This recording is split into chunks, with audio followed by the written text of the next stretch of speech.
Mange punkter er klar til start direkte fra boligekspertens side. Tit har I som bestyrelse dog også behov for selv at tilføje informationer, der måske endda også har en blivende værdi. Her er punktet informationssider stedet, hvor I kan gøre det. Informationssider kan ses af jeres beboere, men også vælges at være offentligt tilgængelige på hjemmesiden. I administrerer punktet informationssider via administrer sider, som I finder under kommunikation. Det er kun jer, der er i bestyrelsen, der har rettighederne til at administrere. Når I har klikket på administrer sider, vises en oversigt over allerede oprettede sider.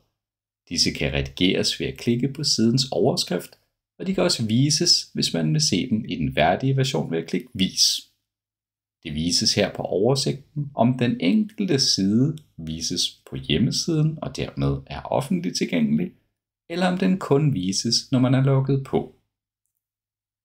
Vil I oprette en ny side, så klikker I på den røde knap Opret side øverst til højre. På den formular, der vises, udfylder I de viste felter. Vi kan fx oprette en side om internet.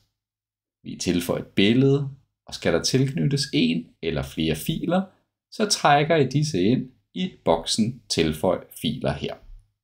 Via punktet Vises under menupunkt Informationssider, vises siden alene for beboere, der er logget på.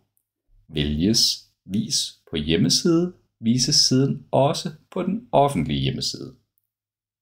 Til slut klikker I på knappen Gem, og siden bliver med det samme oprettet og publiceret, og dermed er den tilgængelig for de valgte parter.